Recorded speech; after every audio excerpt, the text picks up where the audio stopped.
Okay, so in this video, I'm going to talk about why I quit my job as a manager, great paying job, to go start a digital publishing business. And then I'll also share with you some of the things that I did right, and then some of the things that I did wrong, and then what I would do if I had to start all over again and if I was in that same position. All right, so stick with me here. Now, you want to stay until the very end because I'm going to share some things with you that you could do right out the gate if you're looking to start a digital publishing business. And when I say digital publishing, that could be you're looking to publish courses, you're looking to start a coaching program, you're looking to start some type of a social media presence, right, where you want to be an influencer, you're looking to start publishing books in a fiction or nonfiction format. So all of these things I do, and I've taught, and I teach to, and I continue to teach to people. You might be looking to do challenges or workshops or webinars, right? So all of that falls under the umbrella of digital publishing. So the first thing is make sure that you actually, for me it was kind of hard, right? I had this job and I'm working at Walgreens Pharmacy, and you guys are probably familiar. Let me know if you're in the US, you're probably familiar with Walgreens. I'm actually going to use my fancy markers here that I got the other day. So here I am, I'm working at Walgreens, and it was a hard decision for me to leave this job. It's a hard decision. And maybe you guys can relate to this. So there's a few reasons why it was hard. Number one, because I had just had my very first child, right? So very first child. And my family's starting to grow. And as I'm starting to share this with people that, look, I know that there's more. I want to get out of this job. There's some things that I've got a calling for. I didn't know what those things were, right? But I just knew. If you guys have you ever like felt that way? Like honestly, maybe there's this nagging presence where you just know that there's something else that you should be doing, or maybe you don't even know what that thing is. Like for me, I really didn't know what it was because I had no one that I can look at who had started a business, had no business experience myself. All I knew was working. That's it. I just knew working for someone else. So a few reasons why this was a bad idea for me on the outside, for anyone that was looking in, right? And then you can make your decisions based off of this, and then let me know as well. So maybe you guys have, maybe you have a family, right? Maybe you have a child. At this point, my child was, I want to say 2 months old. All right. So not only did I have a child, and I'm thinking about quitting my job to start this digital publishing business, but she was brand new, like fresh out the wrapper, like brand new, right? Straight home from the hospital. Still, I'm reading all of the Dr. Spock books. I'm learning how to be a dad. I'm learning how to be a good significant, right? And, because I wasn't married at the time, and I'm just trying to make the best decisions, right? And so when oftentimes you might have something that you want to do and you're afraid to tell people because you're afraid of how they're going to react, right? Well, I was in that position, and I told a few people, and the people that I told were people that were really close to me, right? Like I shared it with my mom, I shared it with some other people that were close to me, and they said, you quitting your job that you've been at for 10 years, which is something, right? So 10 years, that's the other thing. I've been at this job for 10 years. They said that is the dumbest thing that you could ever do. You have no experience in business. This was the dumbest thing, being at a job. You just had your first child, and you've been at that job for 10 years. What are you thinking? Right? So now I go and I share this. Have you ever shared something with someone and they were like, instead of being excited for you, instead of being enthusiastic for you, and they're like, oh, you're going to quit your job and you're going to start this digital publishing business thing. Is that even a real thing? Do people even make money doing that? Right? And then they start to become these Debbie Downers, and then you start to doubt yourself. So that's where I was at. So the few people that I told, I started to doubt myself. So this is the other reason why it wasn't a good idea, because I told others, and I promise you that says others right there. So I started to tell other people, I'm working at this job where I had my first child, right? I'd been here for 2 years. I started to tell other people my plans for leaving. they weren't excited about it, whether they said it and expressed it, or I could tell by their face or their reactions, right? The other reason why this wasn't a good reason, right, like this wasn't a good idea for me to quit, is because I was also a top level manager here, right? So I was a manager here, so it wasn't like I was on the bottom level here, and I was getting paid good money. So I was getting paid good money, right? We were able to pay our bills, have a nice car, we were able to do some cool things. So I wasn't really, the thing about this is, I was getting paid good money, but just enough good money to keep me there. Does that make sense? Like sometimes you could have you ever heard of a saying, J-O-B, just over broke, right? So I was there, we were able to pay our rent, because we didn't own a home at the time.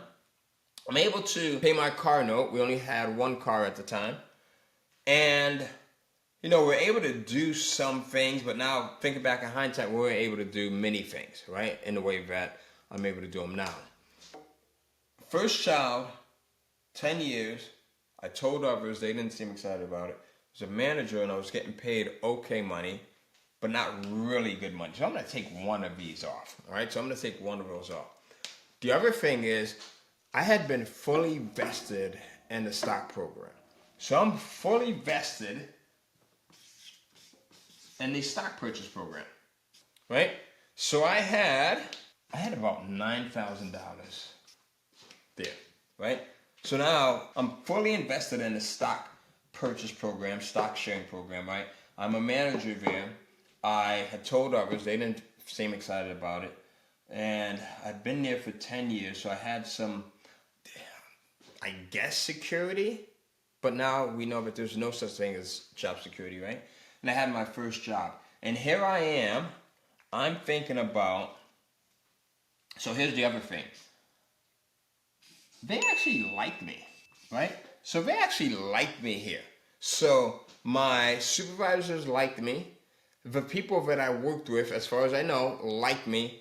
And I think this is important too, because sometimes you'll be at a place of employment and you don't like it, right? But I actually liked it. So I love talking to my customers. I love talking to, the people that were older than me. And I love being able to hear their stories and things like that and get some wisdom from them. I love the job. Let me not get carried away.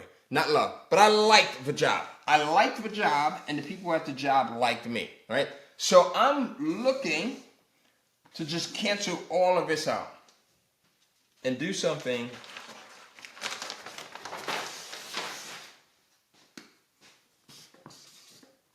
that was brand and that I had no experience doing. So you might be at this place right now, right? Maybe you're somewhere where you may not like the job. Maybe you do like the job. Maybe you don't like the people. Maybe you do like the people that you're working with. Maybe you are like me. You felt like there was more to life, right? Maybe you're just in this place where you want some change. And I think that was for me too. I wanted some change, right? I had been tired of the same old. Then most importantly for me is I knew that there was more. I knew that there was more out there for me. Do you feel like that? Let me ask you, do you really feel that way? I felt like there was more to it than just me being able to pay the rent. There was more to it than me just being able to, buy groceries and maybe get 2 or 3 things extra that I wanted, right? I felt that there was more to it than just having an okay car. More to it than just being able to take a vacation every 1 or 2 years. And I just thought that if other people were doing it, then why couldn't I do it? And that was the thing. So what happened is I actually had those feelings and I quit. It took me almost a year and a half to 2 years to quit my job. It took me about 2 years to get up the nerve to go in and quit my job. Now, I'm not advising you to make any decisions based off of what I'm sharing in this video. This is just my personal experience. My personal experience. And the reason why it took me so long was because of all of these reasons here, right? So I'm thinking about all of this and all of these things, and you guys might have more, you might have less, but they all become anchors. And it gets really hard to do things the more anchors that you have. So at this point, I had 1, 2, 3, 4, 5, 6, 7 anchors that I could think of, and probably more than that. So the more anchors that you have for not changing, for not getting into a new environment, for not doing something that might be scary to you, the less likely you're going to do it. The more you put it off, the less likely. It took me almost 2 years. So 2 years to get my nerve up. And what's even worse is I had started dabbling in like starting my own digital publishing business. I had started dabbling in it, and I had started to see that it was possible. And even with seeing that it was possible, guess why I still didn't quit? Because, there's one more reason. I had insurance, right? So how many people would ever quit? You've got this thing right here, right? You've got insurance as well. So now I'm thinking, I'm having a little bit of success with my digital publishing business, and at that time I was selling books, right? So digital books. And if you guys have ever if you've ever followed me, then you know that I am the king of teaching people how to start digital publishing businesses that they love, that they enjoy, and that they really have a smile on their face doing. As a matter of fact, I've got a brand new community with a ton of people that are in it. It's over at publishlikeapro.com. And right now, depending on when you're watching this video, you can actually join for free. So you could come in, you could join our community at publishlikeapro.com. I'll put a link somewhere in this video. We'll have my team do so. But all of these things were anchors for me. And it took me almost 2 years to actually finally quit. And I say finally quit because even that became dramatic. Even the act of me quitting, I would go in and I would give my notice. And then they'd be like, I'd give my notice, and I forget what it was, 30 days, whatever it was. And they'd be like, we're opening a new store and we need your help here. And I'd be like, thank God. And then I'd give my notice again, and then something else would happen, right? Maybe someone else would quit, or someone would go on maternity leave, or someone else. And then it'd be like, oh my God, okay, great, I didn't have a. And then I finally, after like 4 or 5 of those, I finally gave them my notice, and I stuck to it. And I committed to it. I made a decision. And that decision resulted in some things, like I said, being good, some things being bad. And I want to talk about those things with you in this video. I want to talk about some of the good things and some of the bad things, right? And then hopefully you can make your own decision to find out if quitting your job and going all in on your digital publishing business is the right thing for you, all right? So which ones do you, we'll go half and half, right? So I was going to say, which do you want to cover first, the good or the bad? So we'll go half and half. So I'm going to draw. I'll start with the bad. So I'll put bad over here. Like Michael Jackson was bad. And then I'll put the good over here. And then we'll go right down the middle. All right, so we'll go right down the middle. And so I can keep myself on track, I'm going to add some lines here as well. And then you may not be able to see all the way down here, so I'll stop up here. All right. So first off, the bad, right? So the bad was, like, when you start to think about this stuff sometimes in hindsight, it lets you know if you really made the right decision or not, right? Because sometimes we'll still go in and we'll think, but like, did I really make the right decision, or could I have done something different, right? We'll always sometimes we'll have regrets if you didn't do the thing that you know you should have done because your heart was calling you and you kind of wimped out, you punked out on it. Or sometimes we'll have regrets because we did something and intuitively, that thing that we listen to, our intuition, our heart, told us that we shouldn't have did it, and we did it anyway. We went against what we have in us, and we messed it up. We totally effed it up. Right? So when I look back at some of the things, and some of these things I'll be rethinking about for the first time in a long time, there's some things where I'm like, you know what? I screwed that up. So the bad, right? I just didn't know what I didn't know. So I didn't know what I didn't know. So, for example, I'll give you an easy one, right? So it's like taxes. So working at a job, right? Working for your employer, guess what happens? Every paycheck, they take care of the taxes. They pay Uncle Sam, right? They pay your state. They pay your federal taxes. And because it's coming out in most cases, for most, right?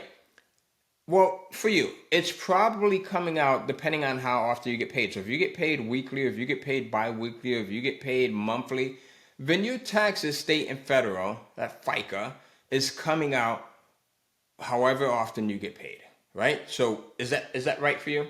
Okay. All right. So when you are the business owner, you have to be responsible for paying those, and you're still responsible as the employee, right? It's just that the workplace makes it easier by automating it, everything. So as the business owner, you have to be responsible for making sure that you're properly gauging how much taxes, state and federal, and your Social Security and everything else, right?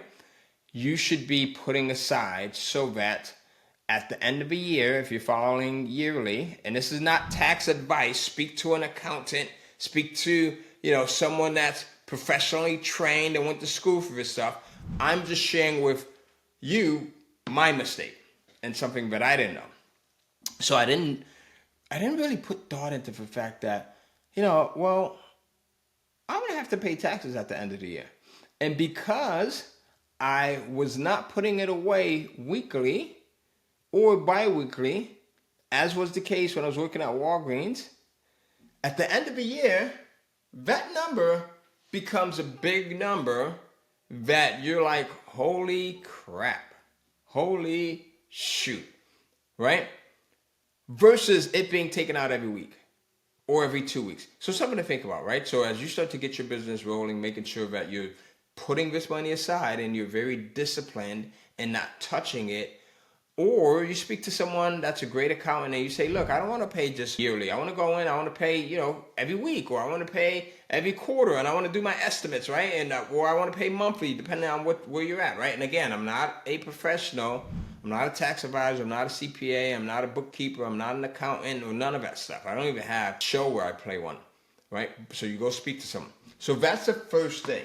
Making sure that you speak to someone that can help you, and you have knowledge as to what you should be doing, and you're properly being educated on that stuff. Now, the good is there's some deductions, right, that you can rightfully claim as the business owner. There's some things like this computer that I run my business from. It's a deduction, right? But when I was an employee at Walgreens, me buying a computer wasn't a deduction. Right? Even if I was considered, so the mic that I have right here, it's a deduction, right? I'm not using this stuff for my personal use. This easel is a deduction. The markers are a deduction, right? So they are business expenses, but I can then go in and again speak to someone that's smart. So that's you just don't know, right? The bad is you just don't know. You just have no idea at all right? Here's the other bad. Now, I know I'm spelling this word wrong, probably, and the grammar police are going to get me. This is certainty. All right, so now you've got certainty and you've got consistency, right? Two of the basic human needs, certainty and consistency. So humans need to be certain. There's a lot of people that put more thought into, like they hold more weight when it comes to being certain, and then there's people that hold more weight when or they'll give more preference over consistency. So when you're working a job, for the most part, there's certainty and consistency, unless you're in sales, right, and you're getting paid like a commission or something like that. But certainty and consistency. You know how much you're going to get paid week to week or every, 2 weeks or whatever your frequency is for the most part, right? You know how much you're getting paid. So you can kind of go in and you can plan in advance, right, for the most part. Well, when it comes to being a self-employed individual, business owner, for the most part, you have no consistency, especially at the very beginning, right? You have no certainty, especially at the very beginning. Now, there's some things that you can do later, right? Like there's a bunch of, and I teach a lot of this stuff and what you can do to increase your chances of consistency and certainty, right? There's a lot of things that you can actually do, right? So in publishlikeapro.com, I kind of talk about these things and we'll be talking about them. But when you're first starting out, and if you don't know this stuff, like this is the stuff that you just have no idea of how to get more certainty with your income and more consistency with your income so that you know what you're doing, right? That's why you see so many self-employed business owners, right, that have like the ups and downs. They have like these emotional roller coasters because one week it'll be good, and one week it might be bad. 1 month it might be great, 1 month it might be bad. 1 year it's great, 1 year it's like, oh my God, what is this? I'm going to get a job at Walmart, right? So that's that. So now, the other thing is, when you're doing this, like you just, like I said, you don't know what you don't know, all right? The deductions can be good on the side. The certainty and the consistency, right, are almost null and void when you're doing it on your own. And then the other thing is, like, for most business owners, most people, you are a jack of all trades. So what do I mean by this? You are doing everything this one should be on this side. So you're doing everything on your own, right? You're wearing all the hats. You're trying to run the business. You're trying to get customers. You're handling customer support, right? You're trying to introduce new products or services. You're trying to make sure that your customers are satisfied. So you're handling everything. And guess what? No one tells you what to do here. Like no one tells you, and I know you're probably like, oh, that's a good thing. No one's telling me what to do. But no one's telling you what to do in terms of how to handle your customers, right? How to get more leads, how to get more customers, how to convert a prospect over to a customer. How do you create new products, right? How do you understand which products to create based on market demand? And how do you go in and do research to find out if there is a demand for something before you go in and jump out the window and create a product, right? Put all your time, your money into it, and then you do so and you're like, oh shoot, no one's buying this thing? I put 6 months, I put 3 months, I put, whatever amount of money you put into it and no one's buying it? So you don't know how to do the market research, so no one teaches you that stuff. Versus when you're working at a job, there's usually instructions, right? There's usually SOPs. You usually go through training or something so that you know how to do what it is that they want you to do. And then the other stuff you learn, right, by being on the job. Here, you're learning through trial and error, which is why so many businesses don't last, because even though there's lots of resources that are out there that can share with you some of the things that you can do, like I said, we share a ton of things, right? Because I've made all the mistakes after being in business so long and having employees and having just tens of thousands of different customers, right? I've made all the mistakes, so I've learned a lot of this stuff, not only through educating myself, by all of the different means of educating yourself, like watching videos like this, but also through trial and error as well, right? You figure things out. So now, the other thing is, and then I'm going to have to kind of flip another piece of paper here. The bad of this is, well, I'm going to start on this side, which is the good here. I'm going to start on the good, right? So the good is control your time, all right? Here, you're at the mercy of your employer. Oh, as I get lower, it gets worse, right?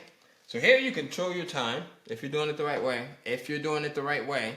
Right? Here you're at the mercy of your employer. They tell you when to be there. They tell you when to take your break. They tell you when to go on vacation. They tell you how much vacation time you got, right? They tell you when you can leave. So you are pretty much being told what to do, right? Just the entire time. Here you have control of your time. Now, this could actually be a gift and a curse. It could be a gift in the way where now you can work when you want to work, providing the work that you're doing is going to generate the revenue, right? It's going to be able to do things that benefit your business, right? So you have control of your time. Now, that's the gift. You work when you want. The curse is it will be brand new. Like you have to develop the discipline to be able to say, I need to do the things that I need to do that's going to push the needle, even though I don't feel like doing them, right? So you might have a Monday or a Tuesday or Wednesday and you're brand new in business. When I say brand new, I mean 1 to 3 years or whatever, 1 to 5 years to get over that hump, or 1 to 2, 3 years, where you're working on your discipline and you're just doing the things that you need to do, not just because you like doing it, which is the mistake that a lot of business owners make. They'll just work on the things that they just like doing, and they don't put true effort into the things that are going to move the needle, that are going to get them sales, that are going to get them customers, that are going to keep their customers happy, that are going to help them to consistently scale and do better and better and better and generate more revenue in their business, right? So that's it. So now I want to talk about some of the mistakes that I made, right? So some of the mistakes. So I'm going to add S to that because I made a lot. So I want you to be really successful in your business when you do decide to quit your job, or if you've already quit it, or if you are already running some type of a digital publishing business or any type of business, right? And again, when I say digital publishing, I mean selling digital content. It could be courses, it could be educational training, it could be selling through webinar, workshops, challenges.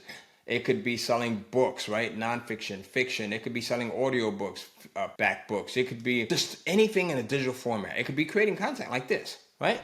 So all of this I do, and all of this I teach. So mistakes that I made. So the first mistake that I made was not starting sooner. Not starting sooner. So even with everything else that I talked about over here, where I had like all of these different anchors and the reasons why I didn't want to do it, or why I was doubtful that I would be successful, having my own business, and now I've got multiple businesses, was the best thing that one of the best things, right, that I've ever done. And I regret not starting sooner. I really regret not starting when I first got like that intuition, that inclination to go in and go all out, right? The timing is never going to be perfect. Like for me, think about it. The timing was never perfect. I had 10 years in. So we'll do a quick recap. So I had 10 years in. I just had a new baby. Right? I just hit where I was fully vested in the stock purchase program. What else was it? We had just literally moved. So the place that we were renting, we had just been in it for a few months. So the timing will never be right. I could have said I'm going to wait until my daughter gets older, right? And then my family started to grow. We got 4 kids now. And then the time after each one, the timing would have never been right. I could have said, well, I'm going to wait till I get older, right? I could have said, well, I'm going to wait until I get married. I could have said, I'm going to wait until I hit my 15 year at Walgreens. I could have said, I'm going to wait until I got more money saved up, which we didn't really have no money saved up. I could have went and said, I'm going to wait until I get a raise. I'm going to wait until my business is making X number of dollars a week or a month or a year or whatever. There's always going to be a better time when you can do it. But all of those will keep you from doing it. Every single reason right now, waiting to get rid of your husband, waiting to get rid of your wife, waiting until your kids get out of college, waiting until your kids are out of elementary school and in high school, or waiting until they're out of high school and in every single reason why you can think of not doing it is the reason why you won't do it.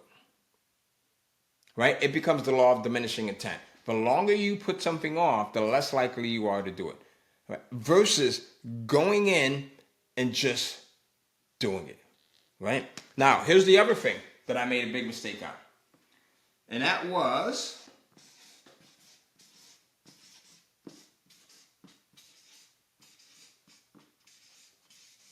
over-planning. Over-planning. Now, hopefully you don't make this mistake that I made, but I would really have like these canary notepads, and I would write down everything, and I would write down my business plan. I would write down who my customers were. I would write down what I'm going to sell. I would write down my marketing message. And then when I wrote all of that stuff down, I would start all over again and write it down again. I would go in and write down again who my customers are going to be. What am I going to sell? All of the different variations of things that I'm going to sell. I would write down the titles, the names. I would write down the price points. I would write down how I'm going to sell it. And then I would go in and I would study more on this stuff. How do I get customers? How do I create this thing? How do I go in and I would plan and plan and plan and plan and plan and plan and plan to a point where I started to confuse my damn self, right? So are you planning so much where it's like you're over planning, and you can get paralyzed by planning, right? You can have this, you're overcomplicating it so much where you're just trying to perfect everything, and it's never going to be perfect. This video here, I could have sat and I could have said, let me wait until my editor is telling me that my lighting is terrible, right? He's like, you need to get better lights. But I could have said, you know what? I'm going to wait until I go do the research on Amazon and find out the best lights and go watch some YouTube videos to find out what lights this person likes and then what lights this person likes. And then I can go over back on Amazon and I can look at the reviews and I can comb through, 10 reviews on this set of lights and then that set of lights. And then I could finally make up my mind and order the lights. And then once the lights got here, I let them sit in a little box for a week or 2 or 3 or months before I come in and put them together. And then I could take them out, I could put them together months later or weeks later. And then I start playing around with the positioning and then practice with shooting videos, right? And then do you see what happens? So now before you know it, a whole year's passed, or 2 or 3. I was talking to one of my students the other day who says, Ty, I'm writing this fiction novel and it is coming out great. It's coming out fantastically. The only thing is, I've got the beginning and I've got the end. I just don't know how to tie the beginning and the end together. I don't know how to create the middle. And I said to her, how long have you been dealing with this?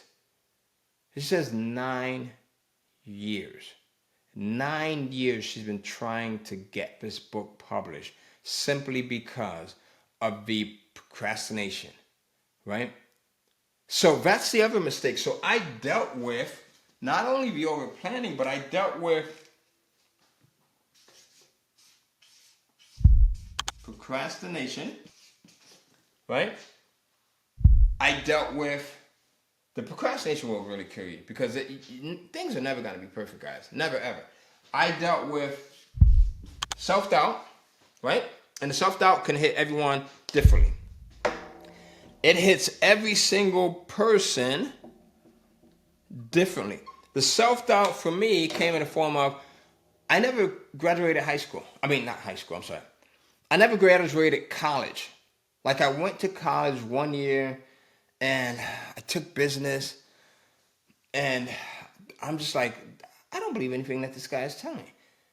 Right? If he was in business and he was so successful, why is he not in business? So I just had all of these self-doubts even sitting. So I went through 1 year of college. And I wanted to go to school to learn how to run a business. That didn't work out. Then, because I have sickle cell anemia, which is supposedly a chronic illness, I don't buy into that, right? But for many, I'm not diminishing it because I know many people who have lost their lives to sickle cell anemia, including my sister Gwendolyn Cohen, who lost her life at 27. So I'm not diminishing it.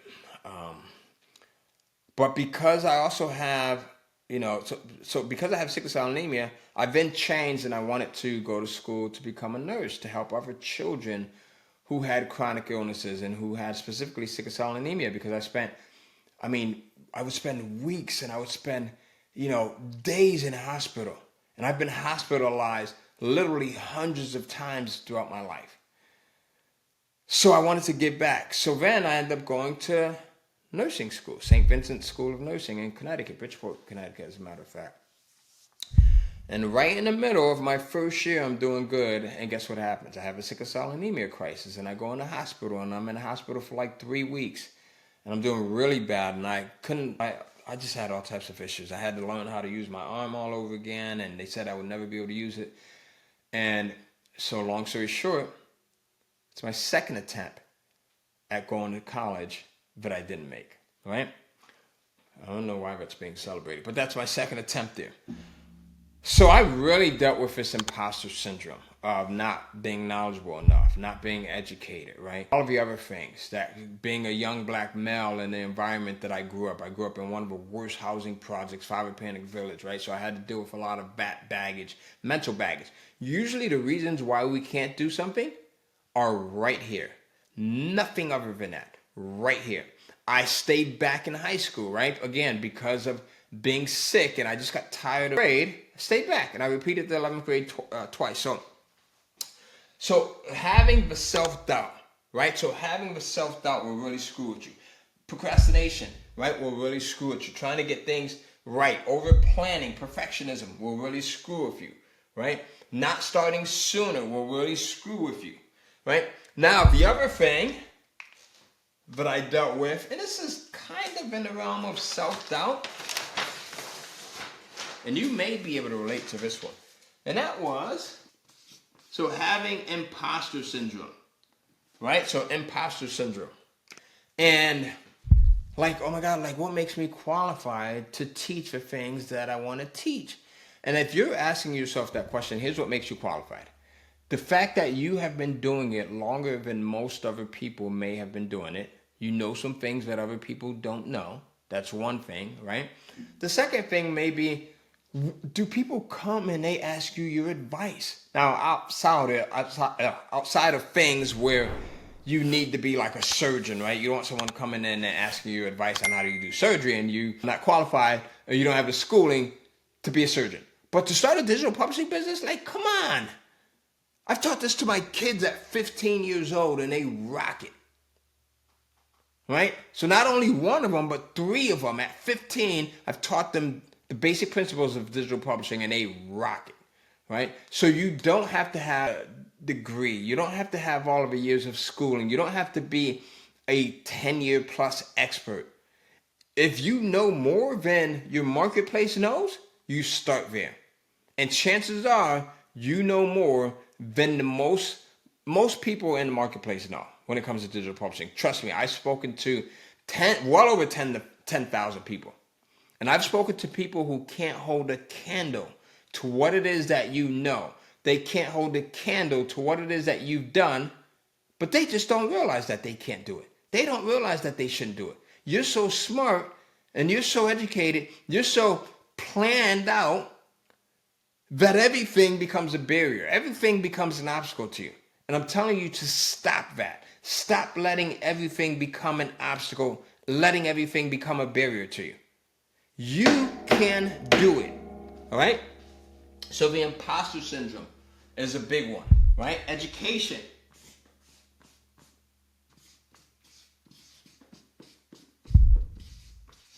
As you guys can tell, spelling is not my strong suit, so I'm sure I spelled like 2 or 3 words wrong in this thing, right? But look, if I can do it, you can do it. If I can do it growing up in one of the worst areas, one of the worst impoverished areas in the country here in the U.S., if I can do it barely making it out of high school, if I can do it not getting out of college, failing twice at that, if I could do it, being someone who was born with sickle cell anemia, right? This chronic disease, being in the hospital, all of these times where I had to restart over and over and over again, dealing with confidence issues, dealing with the imposter syndrome, everything else that comes with it. You can do it. Trust me, you can do it.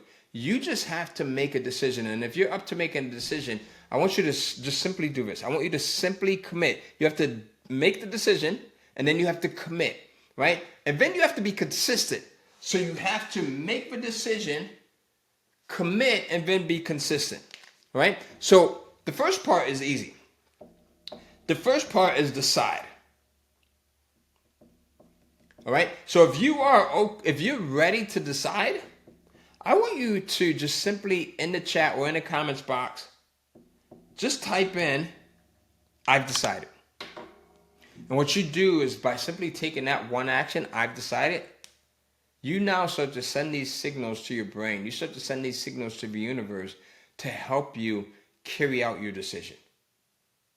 And what's crazy about that is, as simple as it sounds, The late Jim Rohn used to say, there's two easies.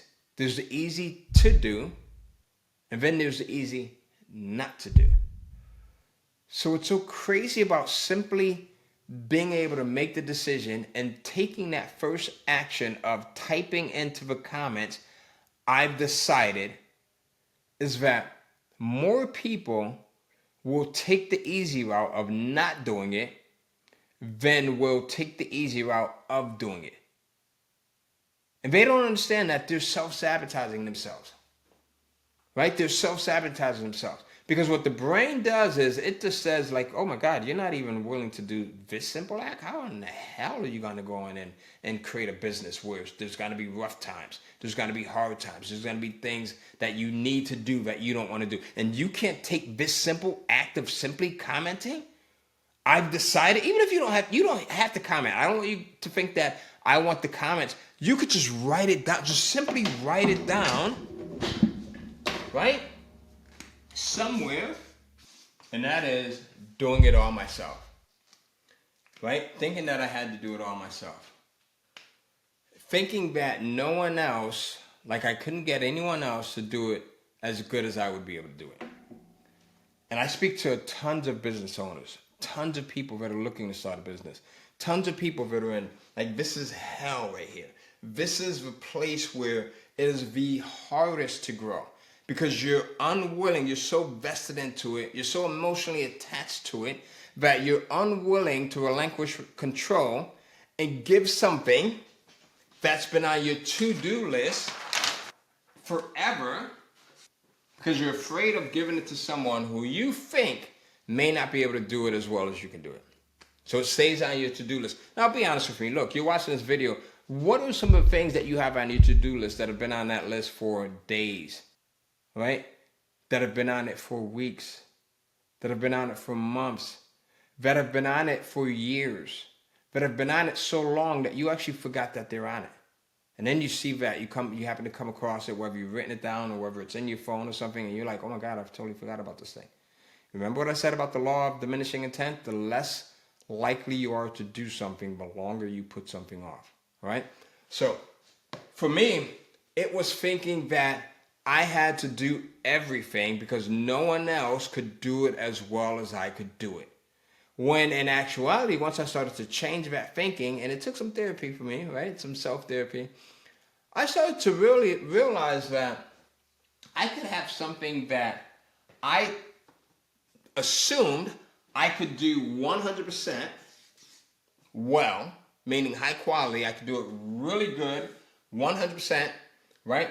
But it would sit on my to-do list for, let's say, 6 days, 6 weeks, 6 months, 6 years. And this is where most of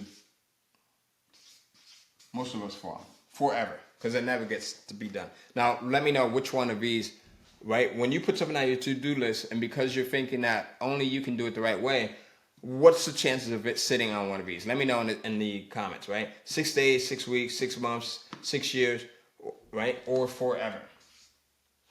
Or, now this was the game changer for me. This is when I started to see my business really take off more and more and more. I could hire someone that could do it maybe about 60 to 90% as good as I could do it.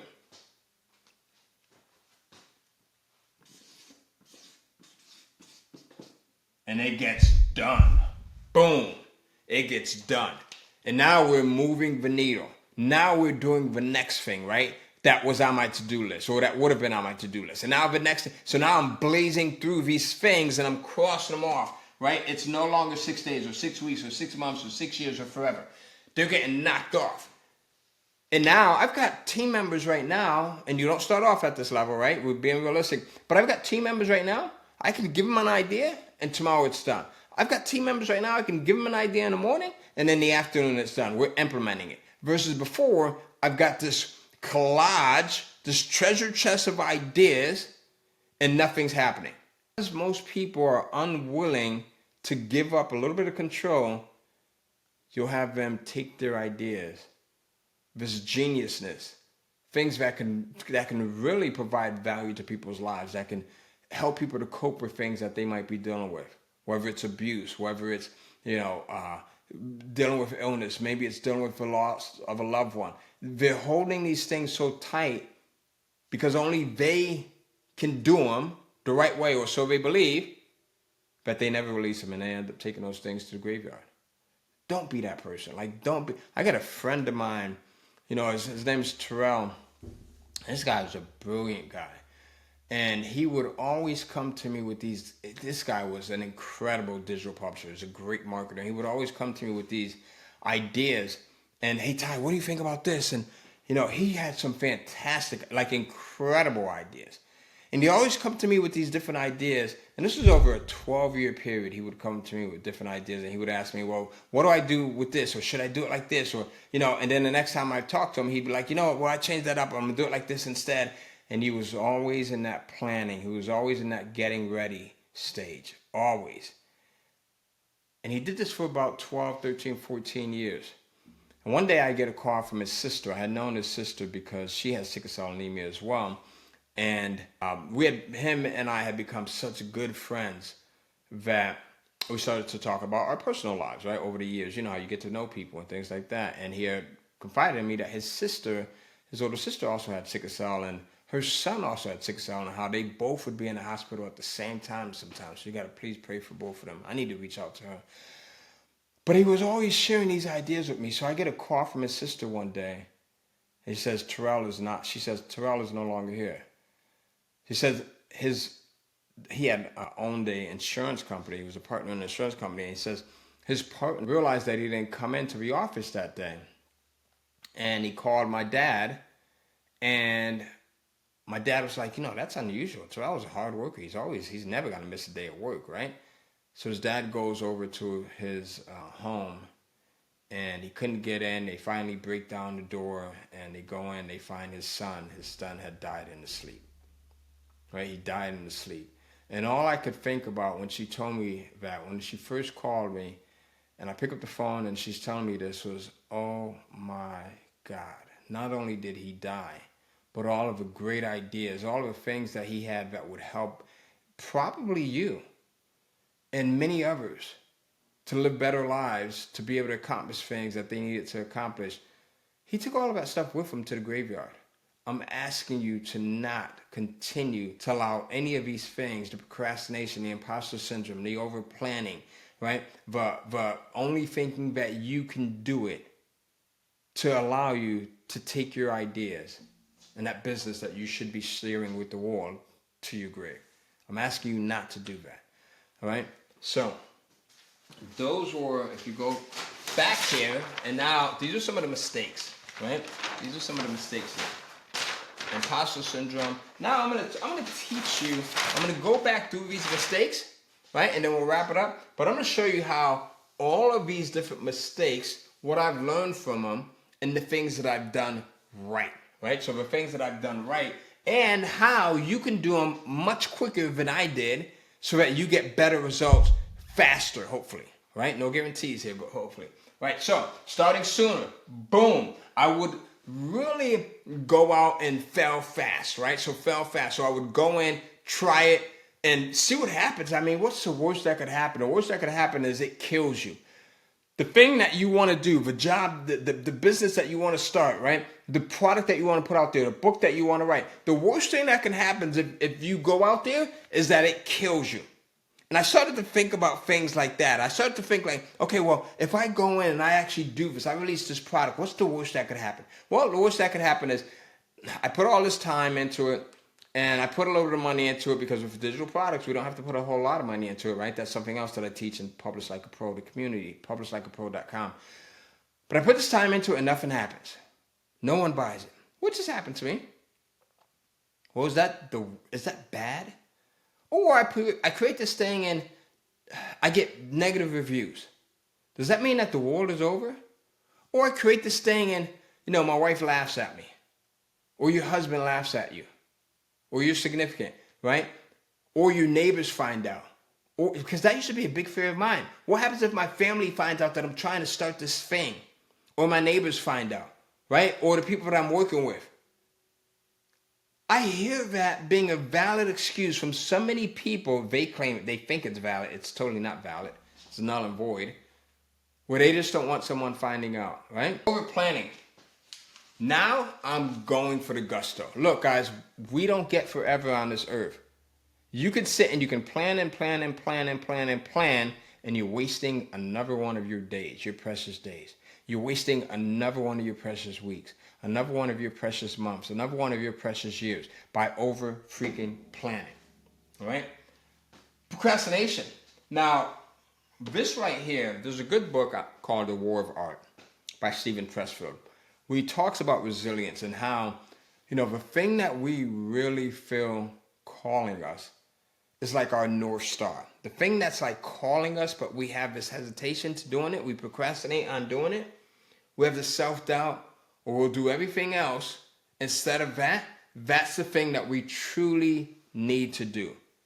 So I want you to think about this. Every time you're procrastinating, the next time you know that you should be doing something, and you start doing some silly stuff, you start cleaning up the house, you go out and you start planting in the winter, right? Planting rows, things that you know you shouldn't be doing because you're killing time. That's the thing that you actually should be doing, right? So check out the book, The War of Art by Stephen Pressfield. And if you have read it, let me know what your thoughts are on it. It's one of my favorite books. He also has some other great books, one of which is called Do the Work. And then he's got a ton of others. But let me know if you've read any of Stephen Pressfield's books. Let me know which one is the best for you. Which one do you like best? For me, it's The Art of War, number 1, and then Do the Work, number 2. For self-doubt, look, the one thing I realized about this is everyone suffers from self-doubt. Even the people that are at the top of their game, right? You look at the LeBrons, you look at Elon Musk, you look at whoever it is that you think is at the top, they still suffer from the self-doubt. They still suffer from the imposter syndrome, believe it or not. It's just a part of being human. And if you don't feel that at sometimes, then you probably might need to get checked out, right? Everyone at some point, and once I realized this, that this is just like the self-doubt is part of being human, it helped me to overcome it a lot more and to be able to just feel the fear and do it anyway, right? The other thing is the imposter syndrome. This is sort of like the self-doubt, right? The imposter syndrome, everyone, regardless of where they're at, top of their game or not, they're going to feel this to some degree. The only people that coincidentally don't feel the imposter syndrome are people that haven't done much, or that don't have an aspiration or a desire to do much. It's the weirdest thing ever, right? So, but thinking that you don't have enough education, this is big too. Now, what happens on the other end is people who have too much education. Sometimes I'll see that the more education that someone has, the longer that they've gone to school, the harder it is for them to unlearn some of the things, the linear ways of thinking, and to be non-traditional. Sometimes these people that have the most amount of education are the least coachable because they're so used to doing things. But now, here's the good thing about that. Regardless of where you fall, whether you have very little education, right, in my case, or you're someone that has the masters and the PhDs and all of that other stuff, and you kind of, like a lot of my students, they'll come in and they are doctors and surgeons, and they're like, you know what, this is not what, I've been doing this for 10, 20, 30, this is not where I want to be. I want to spend more time with my kids. I want to have more of an enjoyable life, right? But the first thing, it starts with unlearning the things that you've learned and being open to learning things in a new way. The late Wayne Dyer used to say, when you learn to be open to everything and attached to nothing, only then will you start to grow, right? And that's where you have to be. You have to be where you're so at a point where you're like, man, you know what? I need to start questioning some of the things that I think I know or that I've been doing all along. And is it the right way? Is it the right way for me? Is it the right way for my family, right? Is it the right way for society? So when you open to everything and attached to nothing, you start to get to a point where you allow yourself to see so much more, right? The other thing is I got away from doing it all myself. Now, this is super easy. I can actually teach an entire class on going in and outsourcing and leveraging the skill the love of doing things and the time for people. So if you want to hear more about outsourcing, let me know and I'll create an entire video dedicating to how do you get help on a budget. And when I say budget, I'm talking about like you don't even need a lot of money. You can start with like 40 to 50 bucks a week where you could get high quality help. In the US, outside of the US, high quality help. And there's a right way of doing it where you're not going in and you're not hiring. When I first started, I thought I had to hire someone for 40 hours a week, right? Because again, I was trained in a traditional way, right? So you start to have those beliefs. I thought I had to have like these big budgets, right? I thought I had to give them something super professional to do. And then I had to communicate to them properly in a professional way what to do. And all of that is a myth. All of that is a myth. So if you want to see a training on how do you go in and outsource and hire and build your team, let me know. Right? So moving on. The other thing is I ended up getting to a point where I would decide, and as I said, once you make that decision, you decide, then you commit, right? And then you're consistent. You're consistent with your decision. You're consistent with your commitment. And then you continue to be someone that learns and learns and learns. And then you just don't learn and plan. You learn, you implement. You learn, you implement. You learn, you implement. And then you learn from the mistakes that you've made and you continue to move forward. So hopefully you've got some value out of this. Look, these are the things that I kind of learned from going in and just quitting this job that I had at Walgreens Pharmacy where I had all the reasons to stay there. All brand new family, brand new child, right? Trying to figure things out, not having money to really get us past, not having much money at all, right? But oftentimes when you think about the best decision for you, for yourself, for other people, and you give it, you like give it to the universe, you give it to God, you give it to your heart, and you say, please help me to make the best decision. And then once you're giving that direction, you push forward, right? And then you also think about who needs you to win. Like who needs you to get past all the things that are scaring you from really playing full out and being your best self? Who needs you to stop playing at a small level so that you can start to reach more of your potential so that their lives can also be impacted? Those are the questions I had to ask myself. And when I started to stop playing at that small level where I was okay with playing the background, okay with just being normal, I then started to be able to help my mom, help my children, help my wife, help my family members, encourage other people, help other people. Hopefully this video has been able to help you. So if it has helped you, please go in and subscribe.